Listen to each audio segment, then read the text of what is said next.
Bueno,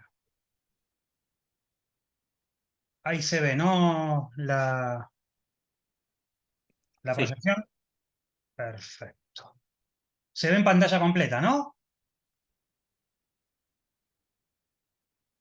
sí. Yo veo el grande y a la derecha dice diapositiva siguiente y nada más. Ah, No sé si es lo. no, entonces. Sí,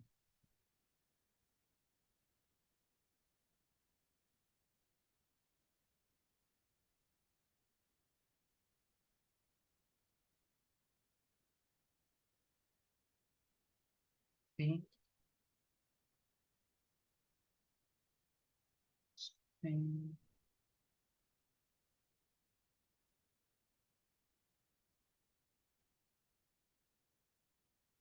Ahora sí, ¿no? ¿En pantalla completa o Sí, sí? ahí está full. Perfecto. Bueno, vamos a arrancar con un tema nuevo, que es el estudio de los estados de tensión y de formación. Arrancamos con el estado de tensión en el entorno de un punto. Hasta ahora nosotros vinimos estudiando en teoría de barra, una barra, un pórtico, ¿sí? Tomábamos la barra como como un elemento, con las hipótesis que usábamos de estabilidad, un elemento eh, sin, eh, sin masa, sin sección, ¿sí? Estaba representado por los infinitos puntos sucesivos que conformaban el eje, infinitamente rígido. Bueno, a partir de ahora, y con esa teoría de barras, nosotros determinábamos a lo largo de esa barra su solicitación, ¿sí? Un diagrama de momento, un diagrama de corte, diagrama de normales. Ahora lo que vamos a hacer es tomar un punto en esa barra, ¿sí? Una sección, ¿sí? En esa barra, y vamos a hacer un zoom.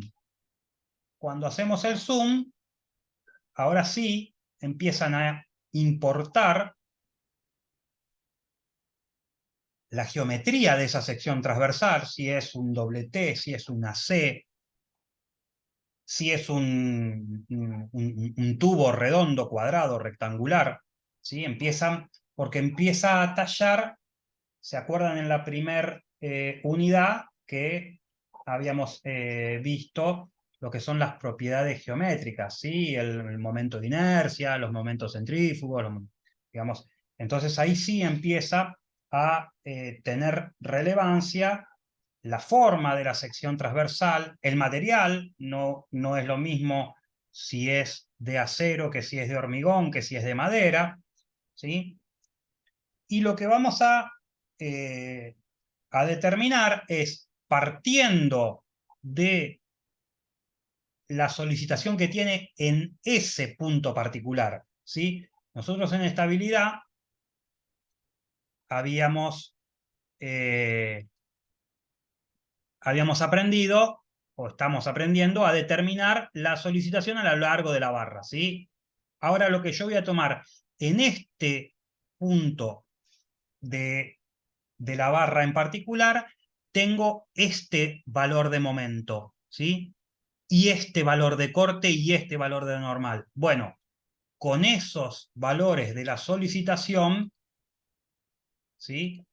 Yo voy a tener, por ejemplo, este esquema en donde voy a tener mi sección transversal, mi material y las solicitaciones. Voy a tener un momento en X, eventualmente un momento en Y, un corte en Y, un corte en Z, un torsor, una normal, ¿sí? El estado de solicitación que tenga la barra en ese punto, y a partir de ese estado de solicitación voy a determinar el estado de tensión, ¿sí? Y luego el estado de deformación de ese punto. Ahora, hay una serie de hipótesis, así como teníamos las hipótesis de estabilidad, que eran, como les decía, que la barra es infinitamente rígida, que no tiene masa ni sección, que se representa por los infinitos puntos sucesivos de su eje, ¿sí? Las hipótesis para la resistencia de materiales, que es la materia o la ciencia que estudia el estado de tensión y deformación, son, primero, el material es un material continuo. ¿Qué implica esto? Que está colmando la totalidad del volumen que estamos estudiando, ¿sí? Esta hipótesis nos permite aplicar el cálculo diferencial. Y si hubiera un agujerito, ¿sí? No podríamos aplicar cálculo diferencial porque no sería derivable, ¿sí? Porque hay una discontinuidad. Entonces, la hipótesis del continuo nos permite aplicar cálculo diferencial. Homogéneo que presenta las mismas propiedades en todos los puntos del cuerpo, ¿sí? El límite de nuestra homogeneidad sería un hormigón armado. En realidad, un hormigón armado, digamos, hay muchos autores incluso que discuten esta cuestión de la homogeneidad, pero bueno, por lo menos el hormigón de estructuras normales lo podemos considerar como homogéneo. Ya un hormigón ciclópeo, el hormigón ciclópeo es aquel que se hace con piedras muy grandes, ya ahí se pondría en duda, digamos, pero en general resistencia a materiales se dedica básicamente, es como la puerta de partida de metálicas y de hormigón, hormigón entendiéndolo como estructuras corrientes, ¿no? De entrepiso de columna, viga, losa, puede ser losa sin viga, por supuesto, pero de edificaciones. Entonces ahí como que cabe el concepto de homogeneidad del material. Eh, el material es isótropo, ¿sí? Que presenta, isótropo quiere decir que presenta igual comportamiento en todas las direcciones, ¿sí? Por ejemplo, la madera no es isótropa, la madera es ortótropa. Quiere decir que tiene unas propiedades en un sentido, que son siempre iguales en ese sentido, pero tiene otras propiedades distintas de forma perpendicular, o sea, ortogonal a ese sentido. Entonces vamos a tener dos módulos de elasticidad, digamos, un módulo paralelo a las fibras y otro módulo perpendicular a las fibras, ¿sí? Eh, en principio, nosotros estudiamos, o este primer análisis es para materiales isótropos. Después, a lo largo de el año que viene van a ir abandonando algunas de estas hipótesis y viendo, digamos, qué simplificación o qué recursos se pueden tomar para abandonar algunas de estas hipótesis. Y bueno, por ejemplo, el tema de madera también es un tema que lo van a ver en construcciones metálicas y de madera, en donde van a ver esto, que la cuestión se resuelve trabajándolo como si fueran dos materiales distintos, uno de forma paralela a la fibra y otro de forma perpendicular a las fibras. Otra hipótesis es que consideramos el material elástico, ¿sí? Que el material sea elástico quiere decir que estamos dentro del periodo elástico, como recordarán ustedes de tecnología de los materiales, eh, el, el metal, digamos, el acero, eh, que seguramente es el que más han visto, por lo menos la curva típica de tensión-deformación, tiene un periodo de recto, un periodo elástico, después un periodo de fluencia y después la parte de rotura. Bueno, para nuestra hipótesis nosotros estamos dentro de ese periodo elástico, que quiere decir que no hay deformaciones permanentes y que si descargamos volvemos al mismo punto de partida, ¿sí? Otra hipótesis es que las cargas son estáticas, ¿sí? Que quiere decir que crecen muy lentamente hasta alcanzar su valor final. Esto es importante porque cuando hagamos ecuaciones que tienen que ver con el trabajo, ¿sí? Si esto, ¿sí? Esta es la deformación y esta es la carga, ¿sí? Como esto crece muy lentamente, la curva que está por debajo, perdón, el área que está por debajo de la curva es un medio de P por la deformación, ¿sí? Es el trabajo. Y un medio justamente porque son consideradas estáticas, crecen lentamente, ¿sí? Crecen de forma lineal y lentamente. Por eso es que el área es ese famoso un medio. Si las cargas son dinámicas, ¿sí? Una carga dinámica es esta, creció de golpe, ¿sí? No hay una transición entre el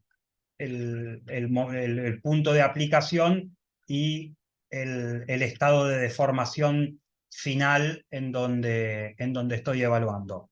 Entonces, una hipótesis de salida es que las cargas crecen lentamente hasta alcanzar su valor final. Otro principio es el principio de San Benan.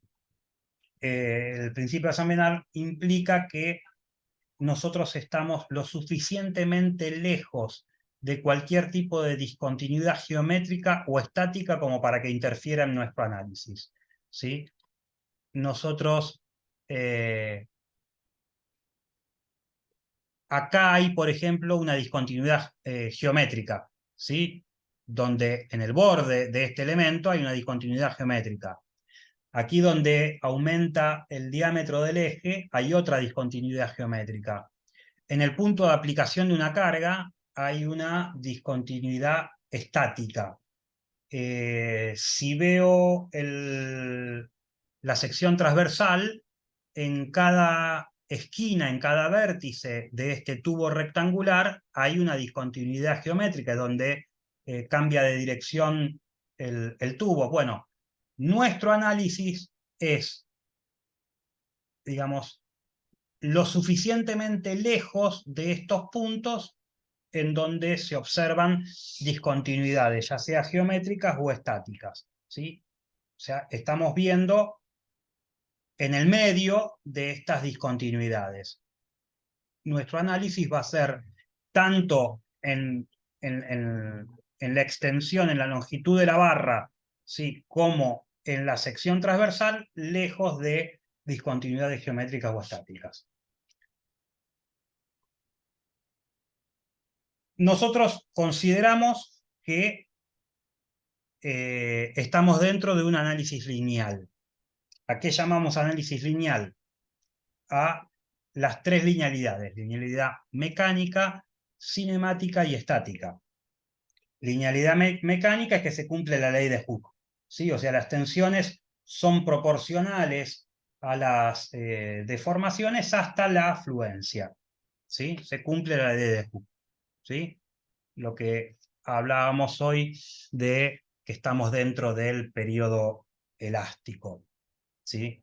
La linealidad cinemática es que estamos dentro de los fenómenos de pequeños corrimientos, pequeñas rotaciones. Estando dentro de esta hipótesis de linealidad cinemática, nosotros podemos decir que el ángulo expresado en radianes es aproximadamente igual al seno de ese ángulo y a la tangente del ángulo, ¿no? sea, en un ángulo que es muy chiquito, en un ángulo que es muy chiquito, en un ángulo que es muy chiquito,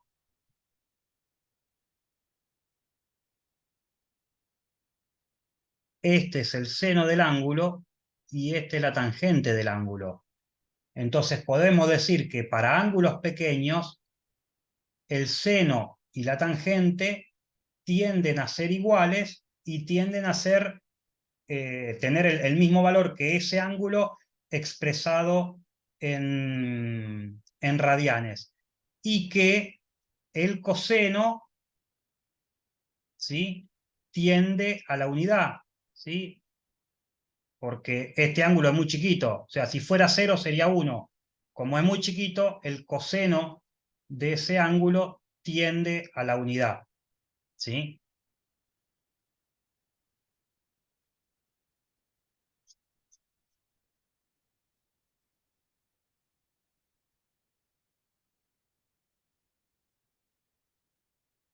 Eso es lo que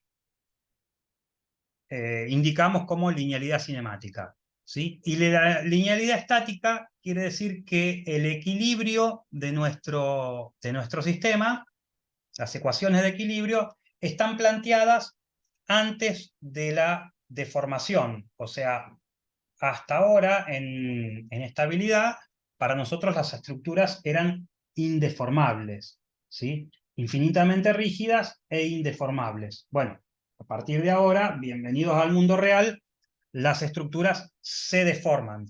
Lo que ponemos como hipótesis nosotros es que las ecuaciones de equilibrio están planteadas previo a la deformación.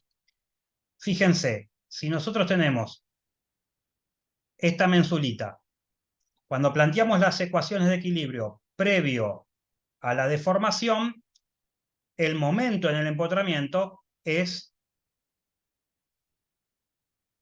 P por L, por esta distancia, por la longitud de la ménsula. Ahora, si suponemos una deformación en donde la cabeza se mueve esta distancia A también está acá, ¿sí? Entonces, nuestra ecuación de momento en el empotramiento para la estructura deformada va a ser P, pero ahora la distancia ya no es L, sino que es L más A. Entonces, la ecuación de equilibrio, en este caso ecuación de momento, de la estructura deformada, es distinta a la ecuación de equilibrio de la estructura previo a la deformación. En nuestro caso, digamos, como hipótesis de salida, nosotros suponemos, para estar dentro de la linealidad estática, que las ecuaciones de equilibrio son tomadas antes de la deformación. Con todo esto, podemos aplicar el principio de superposición de efectos. O sea, con todas esas ecuaciones del material, continuo, homogéneo, isótropo, y las tres linealidades, podemos aplicar el principio de superposición de efectos, que lo que dice que para una causa A, el efecto es B. Entonces, para una causa n veces A, su efecto va a ser n veces B. Digamos, hay una correlación. Y lo más importante es que puedo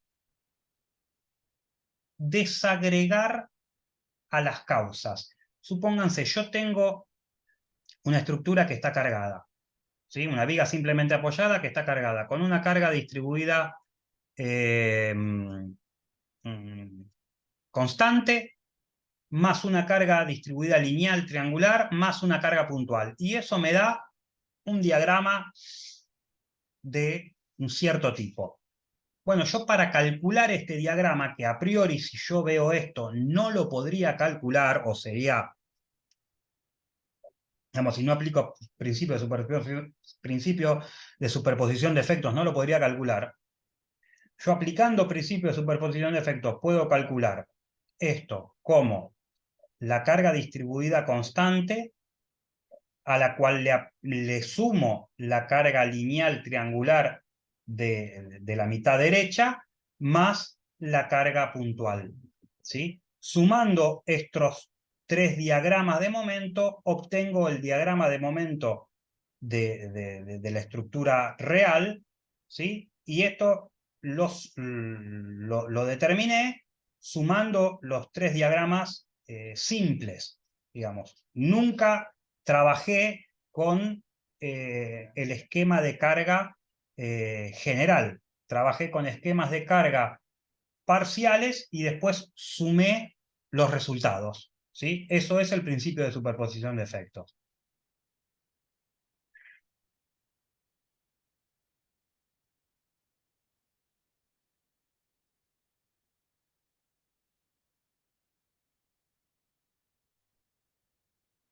En este caso, nosotros, por ejemplo, acá tenemos una viga simplemente apoyada, que tiene una carga inclinada, ¿sí? Esa carga inclinada, nosotros vamos a hacer zoom y ver en el entorno a ese punto, ¿sí?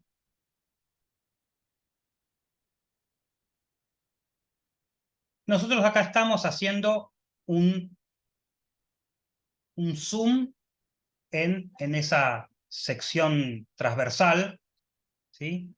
Que podrá ser un, un perfil doble T, un perfil C, una sección rectangular de hormigón.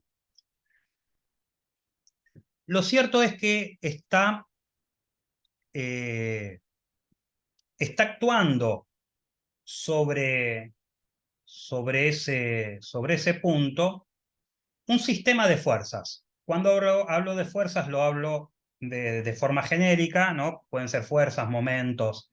Está actuando un sistema de fuerzas externas, ¿no? Para poner en evidencia también las fuerzas internas, lo que tenemos que hacer es cortar ese, ese volumen diferencial que nosotros aislamos, que hicimos el zoom, ¿sí?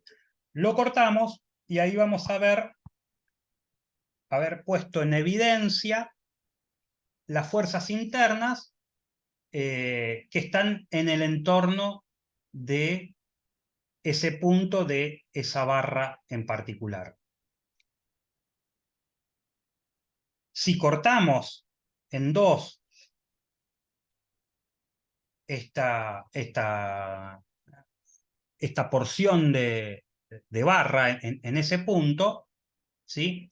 Nos van a aparecer, vamos a estar poniendo en evidencia un montón de fuerzas internas, ¿sí?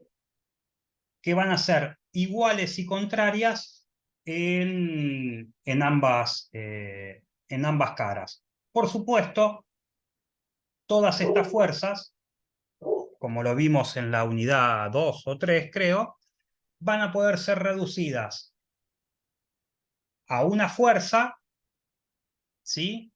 Si es un sistema plano, o en su defecto a dos fuerzas, si es un sistema espacial. Como acá estamos partiendo de un sistema plano, vamos a suponer que se pueden resumir, se pueden sintetizar en una sola fuerza, ¿sí?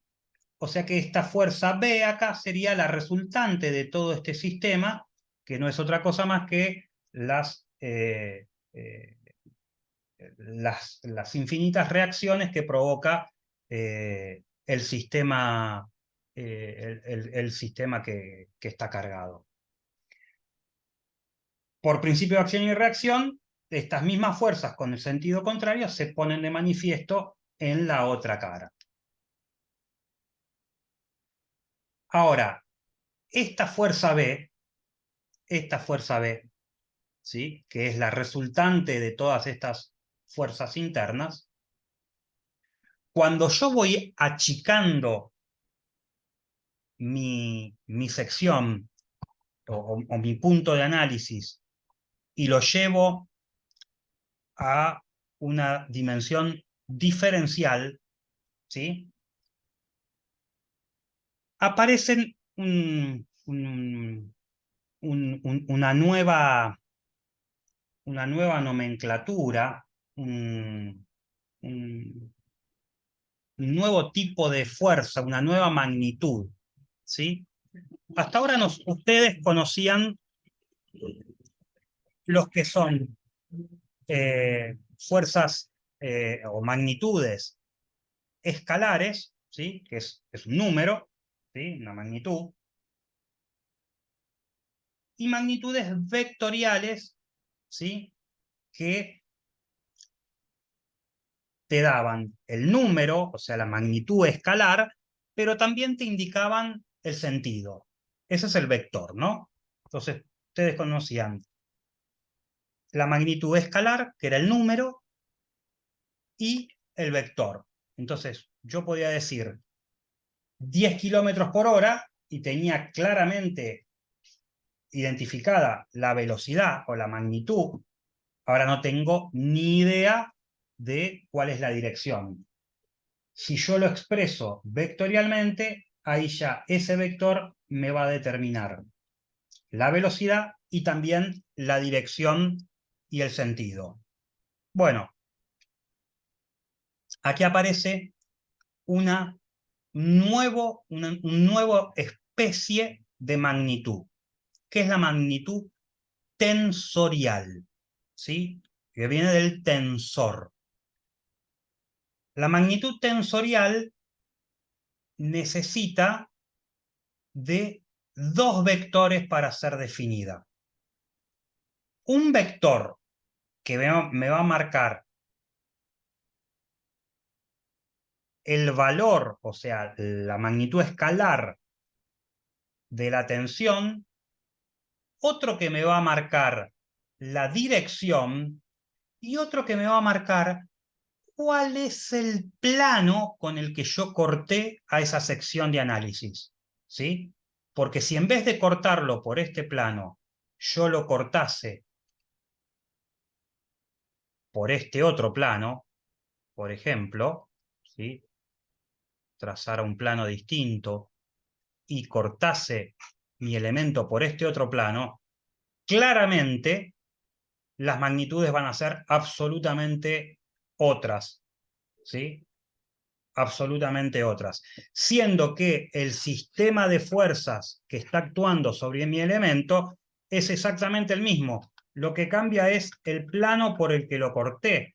Entonces, para definir una magnitud tensorial necesito dos vectores, ¿sí? Un vector que me va a marcar, digamos, fuerza y dirección, o no fuerza, sino la magnitud escalar, la intensidad y la dirección del vector tensión, y otro que va a estar asociado a cuál es el plano de corte, ¿sí?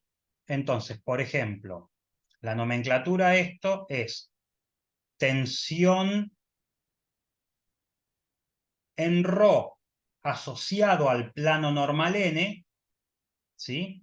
La tensión en ρ en el entorno del punto B asociado al plano normal n, ¿sí? En el entorno del punto B asociado al normal n.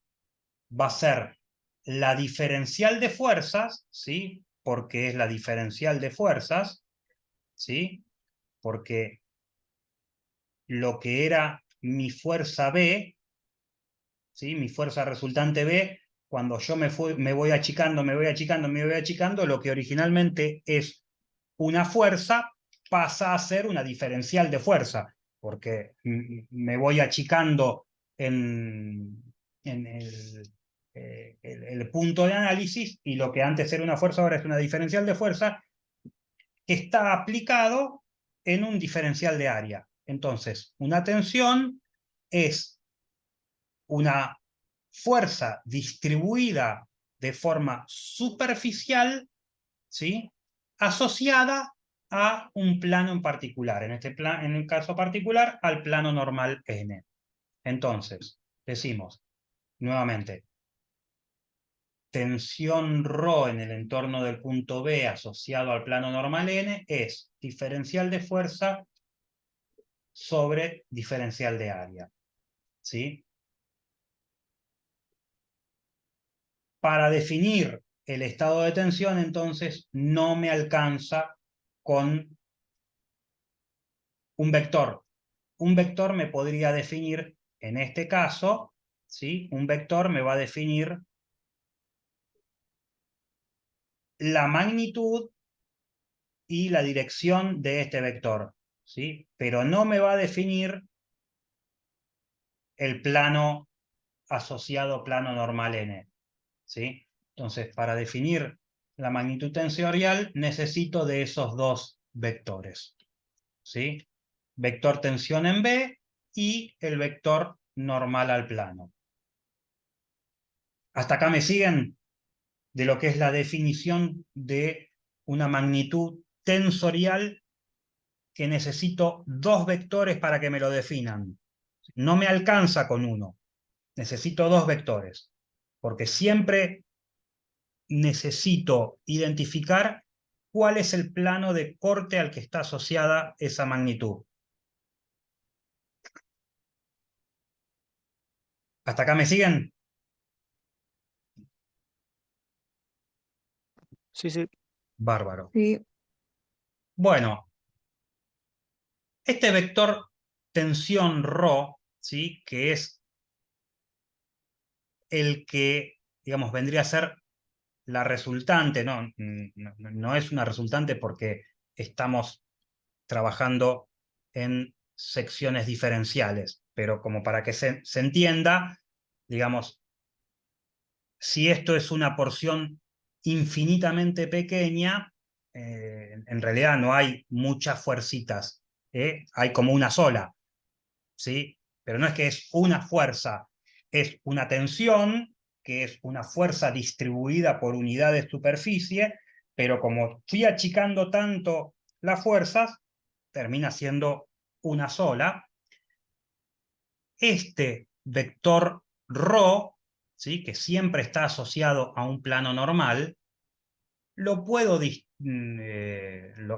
disociar, lo puedo dividir en dos vectores tensión, ¿sí? En un vector que va a estar perpendicular, va a ser ortogonal al plano con el que corté, con lo cual va a coincidir la dirección con el vector normal al plano, y uno que va a estar contenido en el plano, o sea, va a ser tangente al plano.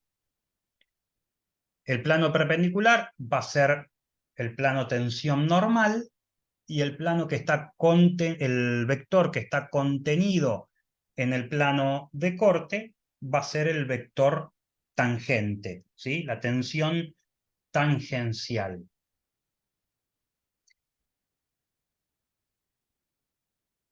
La forma matemática, digamos, de obtener estos valores, ¿se acuerdan de álgebra?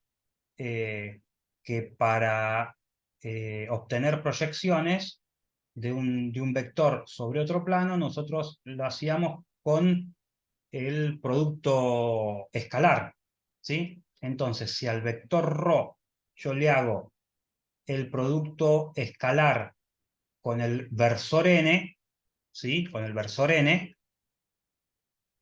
obtengo el módulo de la tensión normal, ¿sí? El módulo de la tensión normal, ¿sí? Si a ese módulo de la tensión normal lo vuelvo a multiplicar por el versor n, obtengo el vector tensión normal. Parece un tragalenguas, pero es... presten atención en lo que les estoy diciendo. Yo tengo este vector tensión. Si a este vector tensión le hago el producto escalar con este vector, ¿sí? Con el vector normal al plano, lo que obtengo es la magnitud escalar, o sea, el módulo de este vector, ¿sí? Si a este módulo lo multiplico por el versor n, lo que hago es transformar ese valor, esa magnitud escalar, ¿sí? Que podrán ser, no sé, 100 kilos, ¿sí? La multiplico por un versor. Entonces ya no va a ser 100 kilos. Ahora va a ser un vector que me va a estar indicando el vector de la tensión normal, ¿sí? Va a ser un vector. Hasta ahí, digamos, y la forma, digamos, algebraica es esta: hacer el vector de la tensión ρ en el entorno del punto B asociado al plano n, multiplicarlo, hacer el producto escalar con el versor n. A esto, a esto que me tiene que dar un número, lo multiplico nuevamente por el versor, que es un vector de módulo 1, pero sigue siendo un vector, por el versor n, ¿sí? Para obtener la tensión tangencial, basta restar vectorialmente. ¿Se acuerdan que ¿sí? Estamos hablando de vectores, ¿sí? Entonces, para...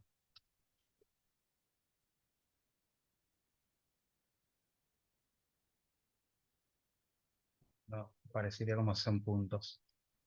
Yo tengo el vector A y el vector B.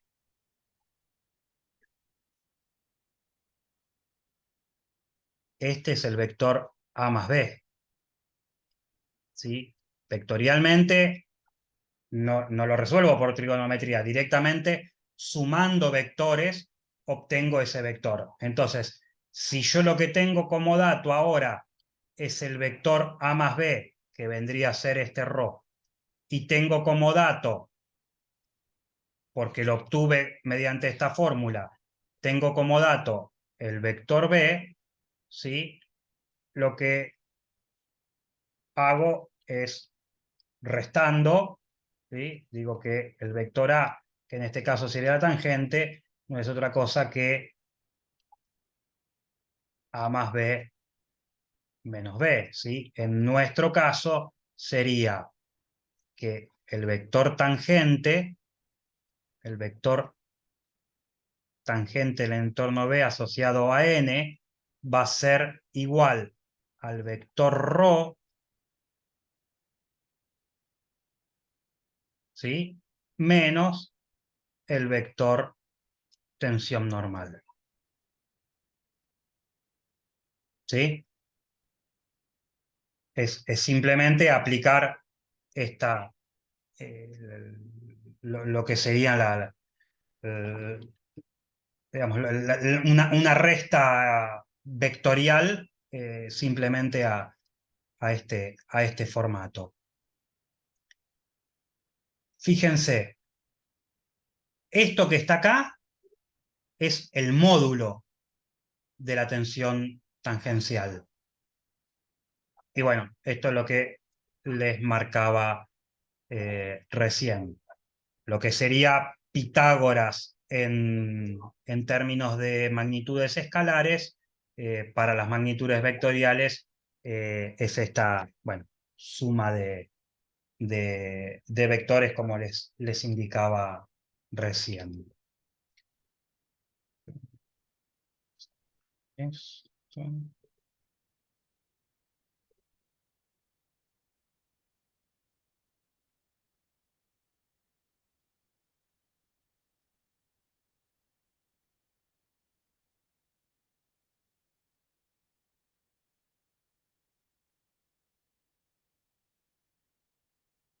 Bueno, ecuaciones de equivalencia entre los esfuerzos característicos y las tensiones. Eh, En principio, el,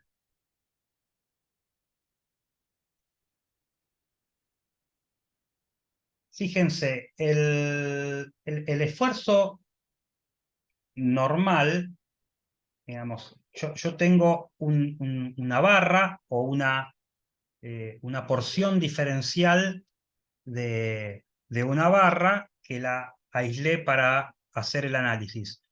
Esa porción de barra tiene una sección transversal, ¿sí? Esta barra está afectada por un sistema.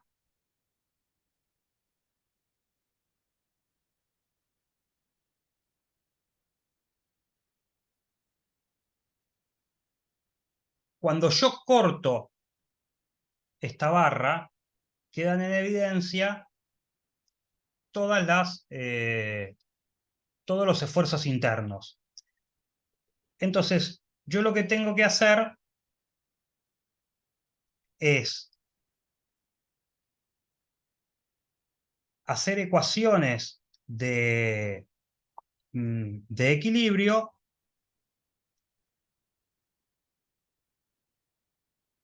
en una cara, digamos, en una sección poniendo de manifiesto los esfuerzos internos y tratando de ir achicando esa sección, o sea, agrandando el zoom para poder determinar esas tensiones que son las fuerzas distribuidas por unidad de superficie, que son las tensiones. Fíjense que todo lo que sea tensiones normales, o sea, tensiones normales son aquellas, como vimos antes, cortan de forma perpendicular, o sea, normal a nuestro plano de análisis. Y las tangenciales son las que están contenidas en el plano de análisis. Entonces, todas las tensiones normales, ¿sí?, van a estar generadas por solicitaciones axiles, ¿sí?, que son de este estilo. La solicitación axil, acuérdense que es una fuerza aplicada en el eje o que se representa aplicada en el eje, porque en realidad va a ser una tensión, ¿sí? Entonces van a ser infinitas fuerzas que están aplicadas en una superficie, ¿sí?, que van a tener igual valor en todos los puntos eh, de mi sección de análisis o de la sección transversal, ¿sí? Porque está aplicado en el eje. Mientras que el valor del momento, fíjense que este momento, ¿sí?, momento en Z, es un momento, a ver, el momento típico, ¿sí?, el momento en X. Esto es un momento que me hace girar la pieza en este sentido, ¿no? ¿Sí? Ese sería el momento en X. Si este es el eje X, ¿sí?, mi momento en X es, es uno en este sentido. Esto es una porción de esto, ¿no? O sea, esta pieza tendería a deformarse de esta forma, con lo cual este tramo, este diferencial, es este que yo estoy tomando acá, ¿sí? Con lo cual, el momento que estoy analizando es un momento que me tiende a que esto se deforme en este sentido, ¿sí? O sea que la curva que me trata de trazar es en este sentido, con lo cual la parte de arriba va a estar traccionada y la parte de abajo va a estar comprimida, ¿sí? Yo no sé si hicieron el experimento este con, con un pedazo de goma espuma o con una regla, digamos, pero está claro cuando flexionan un elemento con un momento que tienda a doblarlo, digamos, eh, en este sentido, ¿no? Le iba a decir doblarlo de forma positiva, pero depende de qué eje estemos considerando positivo, digamos. Doblándolo en este sentido, las fibras de arriba van a estar comprimidas, las fibras de abajo van a estar traccionadas. Con lo cual, fíjense que todo lo que tenga que ver con la integración de las tensiones normales en el diferencial de área van a estar asociadas a los momentos en X y momentos en y a las solicitaciones axiles. Y todo lo que tenga que ver con las tensiones tangenciales van a estar asociadas a los esfuerzos de corte y al momento torsor o momento en Z. ¿Sí? Y ahora vamos a trazarlas o a determinar esas ecuaciones y va a quedar más claro por qué. Cuando yo quiero determinar este, mi ecuación, fíjense, yo tomo un diferencial de área. Si yo quiero hacer una ecuación de momento en X, por ejemplo, o sea, quiero poner de manifiesto todas las fuerzas que me hagan girar alrededor del eje X. Si tomo este diferencial de área, ¿quién me hace girar alrededor del eje X? Me lo va a hacer girar el normal, ¿sí? Gira alrededor del eje X. Me lo va a hacer girar el momento en X, ¿sí? Y para de contar, ¿sí?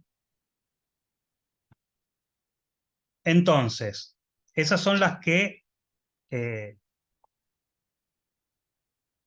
las que me lo pueden hacer girar alrededor del eje X. Pero fíjate qué pasa en particular con el normal, porque habíamos dicho que el normal se distribuía en toda el área de análisis, en todo el área de análisis. Entonces, cuando yo tome este punto, ¿sí? Va a haber otra fuerza, ¿sí? Este me lo va a hacer girar para acá, pero va a haber otra fuerza que es exactamente igual porque el normal se distribuye de forma constante, o sea, en todos los puntos de mi sección transversal el valor del normal tiene la misma magnitud, y como está ubicado en una, en un diferencial de área, siempre voy a encontrar un punto en donde esta distancia es la misma que esta distancia. Entonces, este momento, este momento que me está generando esta fuerza para acá, o esa tensión, digamos, diferencial, que me lo hace girar de manera negativa, es compensada o equilibrada por esta otra que me lo hace girar de forma positiva. De la misma forma, tome el punto que tome, ¿sí? Siempre voy a tener una tensión diferencial que me equilibre este giro para acá con este giro para acá, ¿sí? Con lo cual, cuando evalúe el momento en X, los normales no me van a mover la aguja, o sea, digamos, se van a autoequilibrar, ¿sí? Entonces, lo único que, que me va a influir a la hora de el momento en X, ¿sí? Va a ser justamente lo que yo les decía, que yo tengo, cuando aplico este momento, voy a tener una parte de mi sección comprimida y otra parte traccionada. Entonces, ahí sí, yo voy a hacer un análisis, digamos, cuando me pare en este diferencial de área y haga tensión por el brazo de palanca, ¿sí? Ahí va a ser la tensión por el brazo de palanca multiplicado por el diferencial de área. Esa integración va a ser el momento en ese punto, digamos, el momento flexor, en este caso, en ese punto. Para determinar el normal, entonces lo que tengo que integrar es toda mi sección de análisis, en este caso diferencial de área, todo el diferencial de área multiplicado por la tensión normal, ¿sí? Lo mismo para el momento en I. El momento en I es un momento que me gira, me hace girar, me tiende a hacer girar alrededor del eje Y, ¿sí?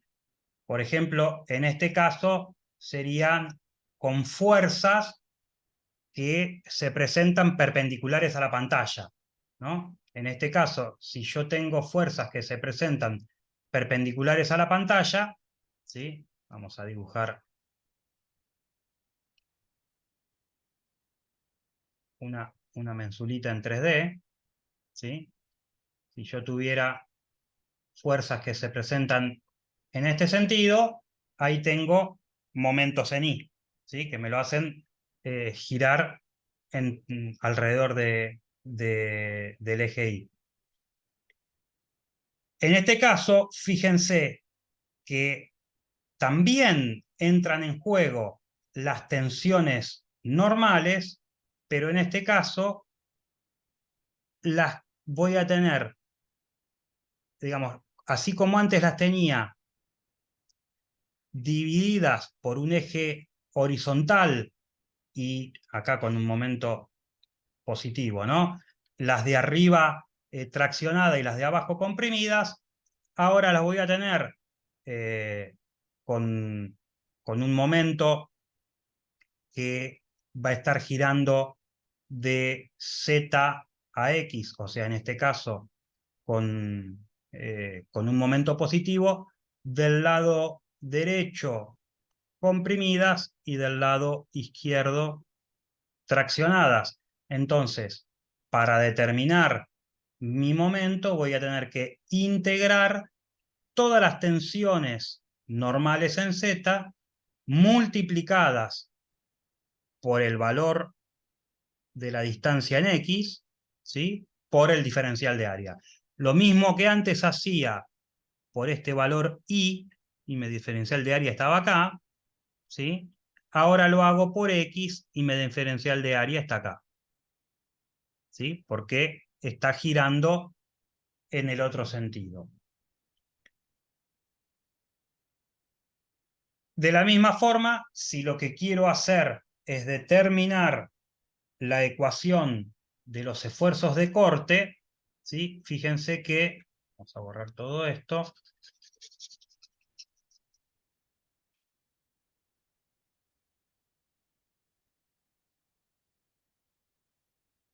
¿sí? Yo tengo, en principio, cortes, digamos, vamos a hablar de nomenclatura primero. la tensión tangencial es tau. El primer subíndice refiere al eje que marca la normal del plano en donde está contenido. Por ejemplo, este plano, la normal a este plano es el eje Z. Entonces, si yo quiero definir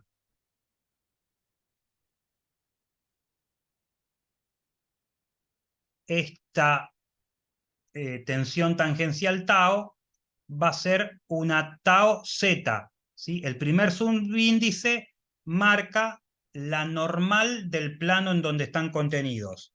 ¿Sí? Y el segundo subíndice marca el eje del cual es paralelo. ¿Sí? En este caso, este sería un ZI, porque es paralelo al eje Y, a este eje. ¿Sí?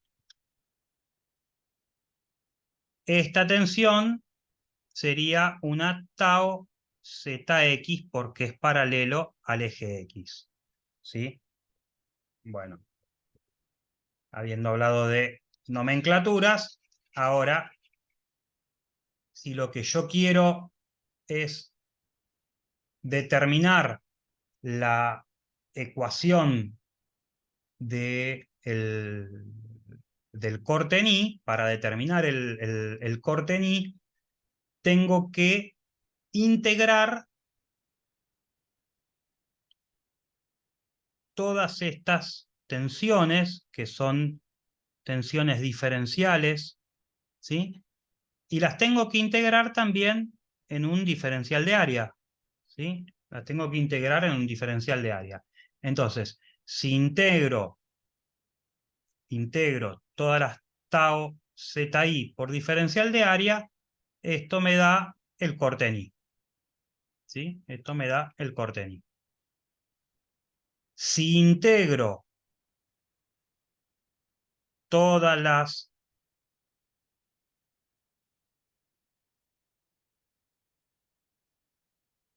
esto, fíjense que estas son tau ZX.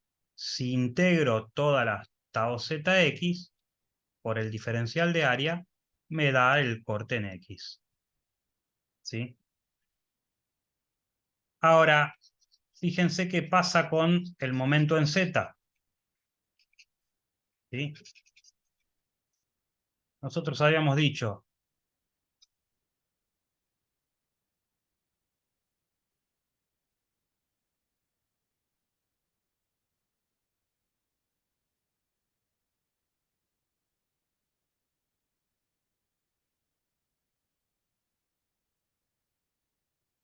Z y X, y este es nuestro elemento. Habíamos dicho, el momento en X es lo que me lo hace girar alrededor del eje X, o sea, es un momento que me lo hace girar así. Momento en Y, alrededor del eje Y.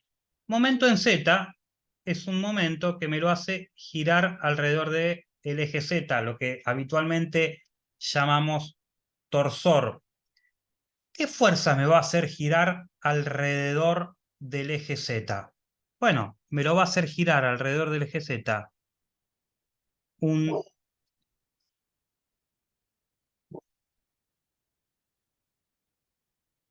tau ZX, ¿sí? Si yo me paro acá, un tau ZX por esta distancia Y, me lo hace girar alrededor de Z, ¿sí?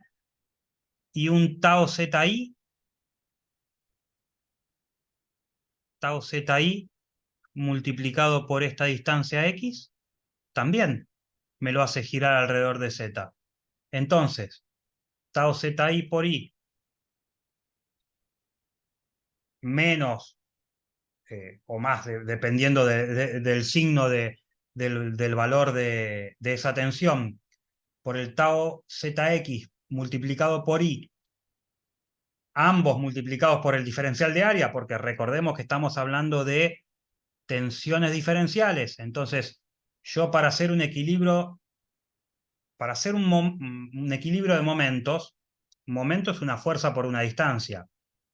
Bien, entonces, para hacer una fuerza por una distancia, primero tengo que tener una fuerza. Recuerden que nosotros no partimos de una fuerza, estamos con una tensión. Para transformar esta tensión en fuerza hay que multiplicarlo por el diferencial de área. ¿Sí? Entonces,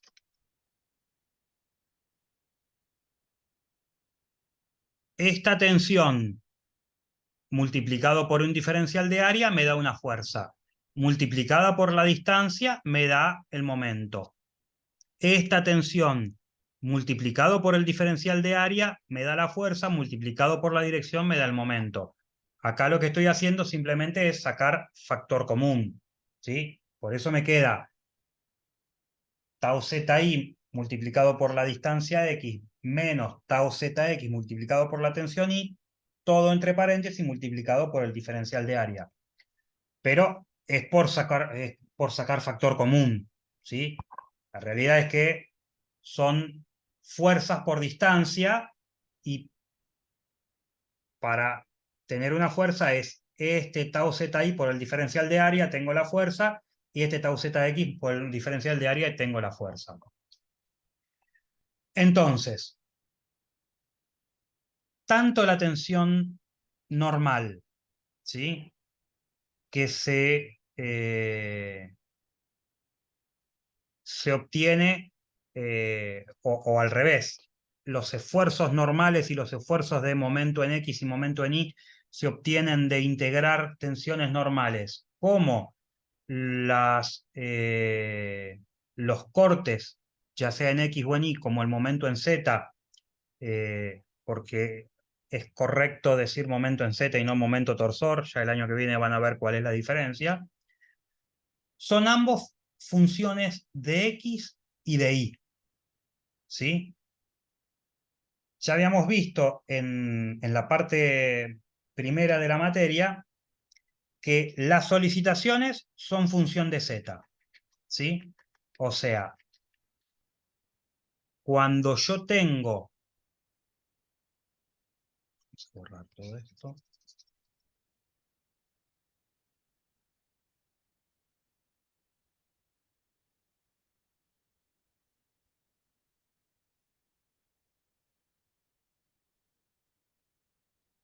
En un punto determinado, ¿sí?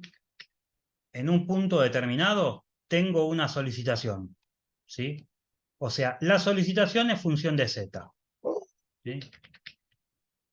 Vamos al principio. La solicitación es función de Z, ¿sí? Esta solicitación es en función de Z, ¿sí? A medida que muevo el Z, cambia la solicitación. Una vez que determiné cuál va a ser el lugar en donde yo voy a analizar acá, bien, perfecto. Entonces ya tengo definido un momento, un corte y un normal, ¿sí? Ya no es más función de Z, o sea, sigue siendo función de Z, pero Z pasa a estar fijo, porque yo decidí analizar ese punto, ¿sí? La solicitación sigue siendo función de Z, pero yo ya elegí cuál es el punto que voy a analizar, ¿sí?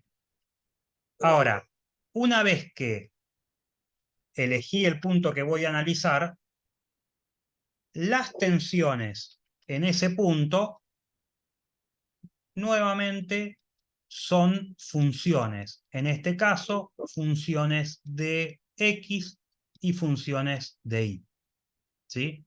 Fíjense que la tensión normal es función de X y de Y. Yo voy a tener una tensión normal en este punto y voy a tener una tensión normal distinta en este otro punto, ¿sí? Si yo tengo, por ejemplo, mi pieza está sometida a un momento en X positivo, ¿sí? Toda la parte de arriba va a estar traccionada y toda la parte de abajo va a estar comprimida, ¿sí? Entonces,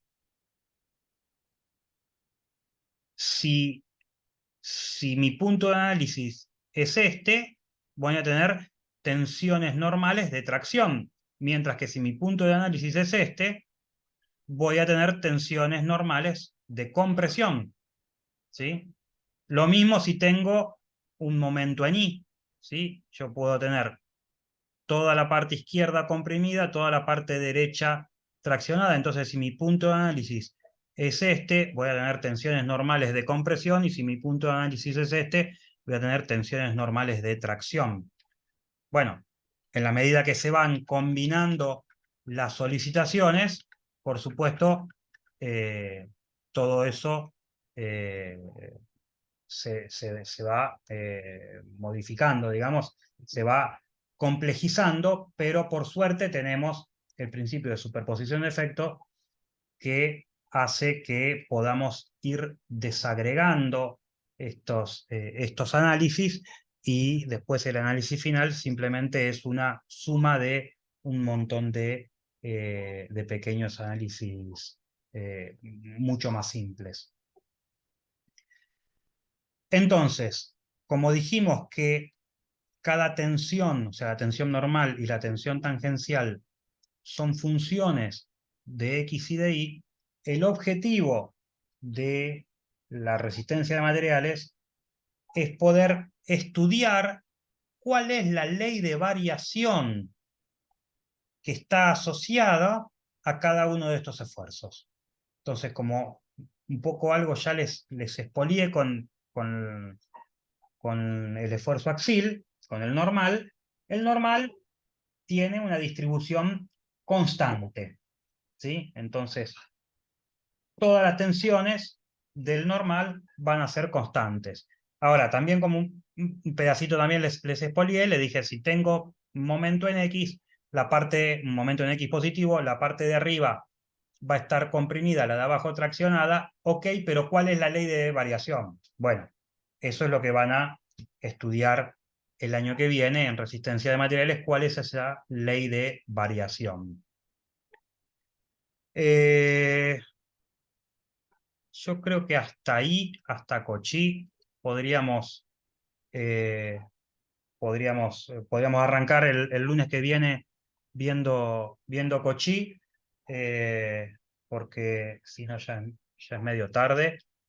Podemos aprovechar estos minutitos que quedan para, para que me hagan preguntas, consultas sobre lo que vimos hasta ahora. Es poquito, es conceptual, pero es interesante que tengan bien claro estos conceptos, sobre todo los de eh, la magnitud tensorial, de que se necesitan dos vectores para definir una magnitud tensorial. eh, Parece que esto de que puedo subdividir el vector tensión en uno tangencial y uno ortogonal es bastante claro de entender, pero es importante que puedan comprender el concepto de magnitud tensorial. No sé si tienen alguna duda.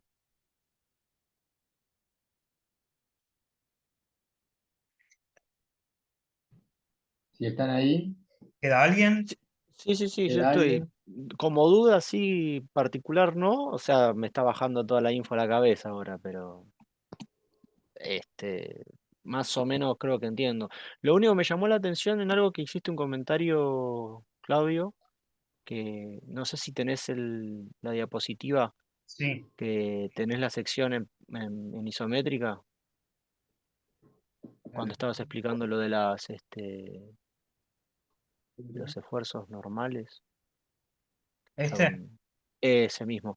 Te hago una consulta, a Sí. ver, no sé si lo ves. Vos en un momento planteaste un momento en este sentido, Sí. respecto, ¿sí? Eso en realidad no te lo gira la barra, ¿no te la gira para arriba, no para abajo?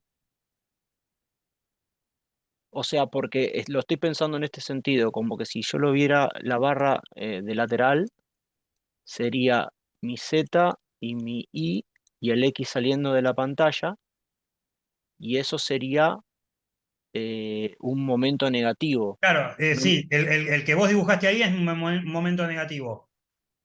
No sé Ah, si está yo bien, no, no, dibujé. porque en el ejemplo lo dibujaste con la panza para abajo No, no, está bien, está bien. Sí, sí. y en un momento ahí se me cruzaron los cables y Sí, dije, sí. No, no. Si está comprimido abajo es negativo. no, no, está bien, pero me refiero, vos pusiste el momento así, de Z a I, y lo mandaste. O sea, lo dibujaste de esta manera como lo estoy marcando en verde ahora. No sé Pero si no, lo estás viendo. sí, pero no sería un momento en I del que estaba hablando que gira de Z No, a no, E. no, estabas hablando, es un momento respecto al eje X. Ah, está bien. No, no, O sí. sea, que el Z lo llevas al Y, digamos, el eje Z lo estarías llevando, Si lo lo dibujé arrastras al... está bien. Si lo dibujé en ese sentido, es un momento negativo que tracciona arriba y comprime abajo. Ok. Sí, sí.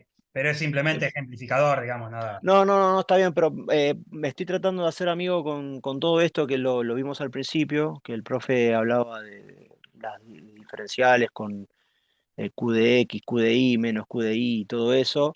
Y me acuerdo que en un momento también hizo la introducción de lo que es el momento torsor y también estuvimos hablando de eso y me quedó flotando en la cabeza, me cuesta entenderlo, pero ahora que tengo un dibujito así en isométrico y estaba justo haciendo la observación, lo estabas explicando, me entró la duda y dije, lo tengo mal, digamos, seteado en la cabeza y dije, Por estoy eso, en el horno. muchas veces, digo, si bien no se ve el efecto físico, la, Sí, eh, el dibujar los momentos de esta forma con doble flecha, para mí es sí, un poquito más feliz, porque vos fijate que ese momento que vos recién dibujaste, tranquilamente se podría haber interpretado como un momento en I. Las tal perspectivas a cual. veces engañan un poco, y por eso yo prefiero, la verdad, aunque no sea muy gráfico, pero sí no hay posibilidad de error. Yo te marco un momento así, yo digo, gira alrededor del eje X. Y ahí, digamos, como que no es gráfico, pero tampoco hay dudas. Exacto. Sí, sí, sí, dejas menos margen de error. Sí, entiendo. Exactamente. Por ahí hay que tomarse, sí, un segundo para, digamos, aunque uno parezca un loco que está haciendo señas a nadie, agarrar y hacer las del tirabuzón o por ahí. En estabilidad y resistencia de materiales, cuando vos pasás por la puerta parece que están todos locos haciéndole señas a nadie, porque, viste, están girando las manos, haciendo... pero Así estaba yo. pero Recién cuando estabas explicando, estaba con la mano es así, verificando. es así. Cuando por ahí los haces, los indicás en este sentido, por ahí te cuesta un poquito más porque vos tenés que, digamos, girarte y ponerte de frente hacia la flecha, digamos, ¿no? Sí, sí, sí. Y ahí girar para ver el sentido de giro positivo o negativo. No, Pero no no te te queda comprendo. ninguna duda de alrededor de qué eje gira. No, sí, tal cual, tal cual, tal cual. Sí. Me llevo bien con la isométrica, por eso me quedó la duda. Y dije, después te lo iba a preguntar a lo último, digo, capaz que No, tengo que no, no, volver al no, no, no. principio, ¿viste? Lo único sí, sí, fíjate, yo no lo mencioné en la explicación, porque se me pasó, pero fíjate la particularidad de este signo negativo. Yo tengo acá un momento en I, para determinar el momento en I, tengo que integrar las fuerzas normales a Z, ¿sí? Y multiplicar por las distancias X, ¿sí? Sí, Si yo integro esta fuerza, perdón, fuerza no, tensión. tensión diferencial en X, en tensión diferencial normal, y la multiplico, Vamos a sacarle la flechita para que no se confunda. La multiplico por esta distancia X, ¿sí? Esto es una tensión normal. Ujú. Ahí obtengo un momento en I, De ¿sí? acuerdo. Este momento va de Z a X, gira de Z a X. O sea que es un Exacto. momento en I positivo. Positivo, sí. Pero esta distancia X son negativas. De acuerdo. Con lo cual Ah, entiendo, hay una entiendo. incongruencia en los signos. Para obtener congruencia en los signos es que se le agrega ese signo. Menos. Ok, ok. ¿Sí? Es, Perfecto. Sí, es simplemente no lo para tener había. consistencia en los signos. Entiendo. ¿Sí? Porque esto es un sigma z positivo que te genera un momento en I positivo, pero está Sí, multiplicando por una distancia negativa. Hay una incongruencia de signos. Simplemente para eso. Si laburas en terna derecha, el signo te va a quedar acá. Nada más. ok.